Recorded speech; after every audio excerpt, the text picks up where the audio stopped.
Victor, get down on your knees. Now. Now, how about you? What do you want? You dead. Because the pay is so good. How about if I double the pay? But I don't think you have enough money. You take plastic. Why, Seagal?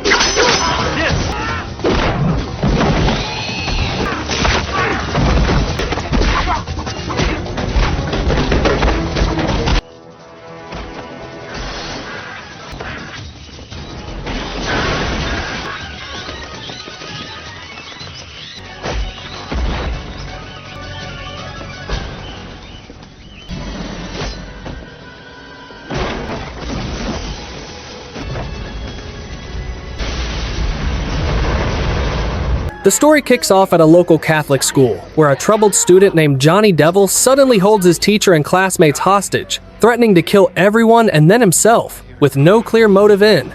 2. LAPD detectives rush in. Jack Cole, a recent East Coast transfer with a dark, unspoken past, and his hot-headed partner Jim Campbell, known for his aggressive, short-fuse approach. They move fast to control the chaos. Cole tries talking Johnny down, calmly distracting him by asking him to look out the window, then seizes the moment to slip inside the classroom. When Johnny refuses to lower the gun and keeps making threats, Cole charges in, knocks him down, and disarms him in seconds, ending the standoff without bloodshed. Outside, Johnny's father Frank Darrow thanks Cole for saving his son, but the relief fades. When he asks Cole to lie in court and claim Johnny is mentally unstable to avoid prison, Cole flatly refuses. At the station, Frank pushes harder, sending a bodyguard to threaten Cole into cooperating, but Cole shuts him down and makes it clear he doesn't bow to intimidation, especially in his own office. Now get your ugly white ass out of here and don't come back. Frank Darrow isn't just any parent. He's a powerful man with deep connections who believes the system can be bent to his will. Humiliated by Cole's refusal, he orders Cunningham to unleash their Russian contacts to hunt down Cole and Campbell and silence them for good. At the same time, the detectives get an urgent call about a serial killer known as the Family Man, who has just murdered a suburban couple. While racing to the scene, they spot a carjacking in progress. Campbell wants to ignore it and stay focused, but Cole can't let it slide and jumps in. Anyway, Cole and Campbell confront the thugs and order them to stand down, but they quickly realize it's a setup. Put your goddamn hands up on the car if I go get my clippers go crazy up in here. Fuck you, pig. Fuck you? He said fuck you? Hey, that's an old phrase. Y'all must not be from around here. The men surround them and force them to lower their guns, and it becomes clear this isn't a robbery at all. Cole is the real target. One attacker even tries to buy his way out with cash, thinking money solves everything. But yeah, this was never a negotiation. After the fight, Cole spots a distinctive Russian gang tattoo and instantly knows Frank Devil is behind it. They finally reach the brutal murder scene, a couple executed with gunshots to the head, then nailed to the wall, a chilling signature of the killer. The tension spikes when Cole recognizes the woman. She's his ex-wife. He keeps it to himself, says nothing, even to Campbell, but the truth comes out when Cole's fingerprints are found on her body, shocking the entire department and forcing Campbell to doubt his own partner. Digging deeper, Campbell contacts an old friend and uncovers Cole's past as a CIA operative known as the Flash, a ghost-like assassin who struck fast and vanished before anyone could react. After leaving the agency, Cole tried to live quietly, training in Aikido and struggling to work with others after years alone. A new lead comes from a teacher who recognizes sketches tied to the murders, leading them to Christopher Maynard, an ex-con who now hides behind church walls. During interrogation, Maynard claims multiple killers are involved, insisting he only committed murders before Cole arrived in LA, and that another butcher is framing him. The confrontation explodes, and in a sudden violent end, Cole shoots Maynard dead. The captain explodes when he learns Cole has killed the department's only suspect, and although Cole claims self-defense, the truth soon surfaces. Before coming to LA, Cole had already killed a surrendered suspect, and his violent history and secret past now make him the prime suspect himself. The department suspends him for an unauthorized killing, refusing to sit.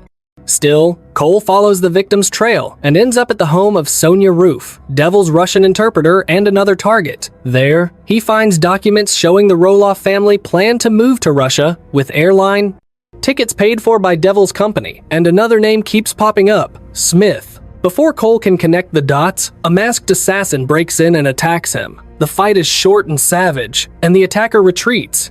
Once he realizes Cole is far more dangerous than expected.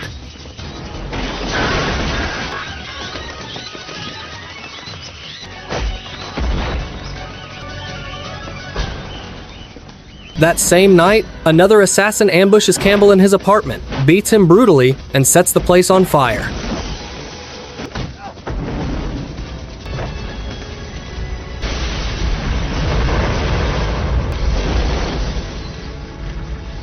Battered and burned, Campbell barely escapes before the building collapses. The next morning, Cole finds him alive but shaken and convinces him they're safer working together. With the threat now personal, Campbell agrees. Cole then targets Smith, his former CIA supervisor, convinced he's hiding the truth.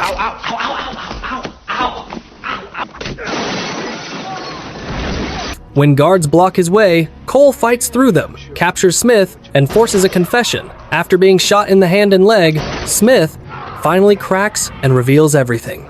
Frank Devil is running a massive smuggling operation, shipping chemical weapons from Russia into the US to sell to Serbian terrorist groups. The meeting is set at a cheap downtown LA hotel, where Smith confirms the killers are working for Devil and that both detectives are now marked for death. Worse, Devil has even ordered his own son Johnny killed because he knows too much. After questioning Johnny's girlfriend, Cole and Campbell track him down to a remote monastery, where they ambush and kill an assassin sent to silence him.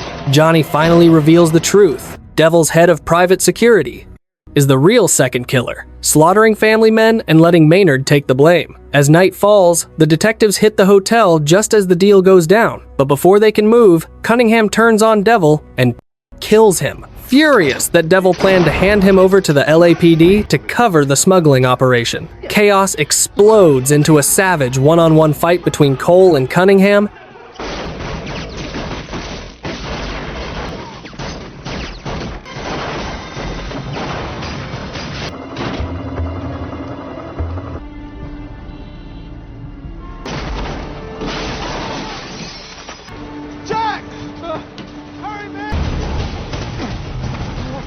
Are you ready? Ready for what?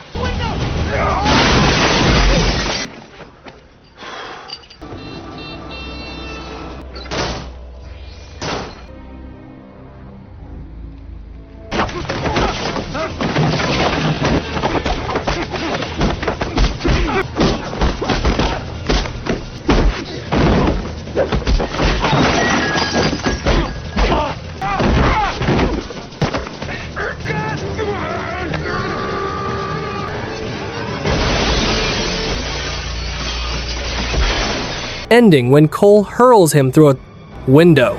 The fall impales Cunningham on a rusted iron fence below, killing him instantly. Backup and paramedics flood the scene as Campbell jokes that Cole has been trouble since day one. Cole answers with a quiet smile, and as Campbell is loaded into an ambulance, the story finally comes to an end.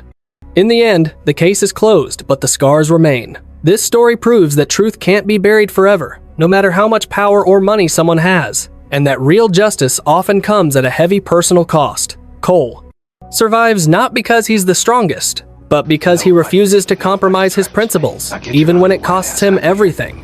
If you enjoy intense crime stories like this, where secrets, violence, and morality collide, don't forget to like, subscribe, and hit the notification bell so you won't miss the next one.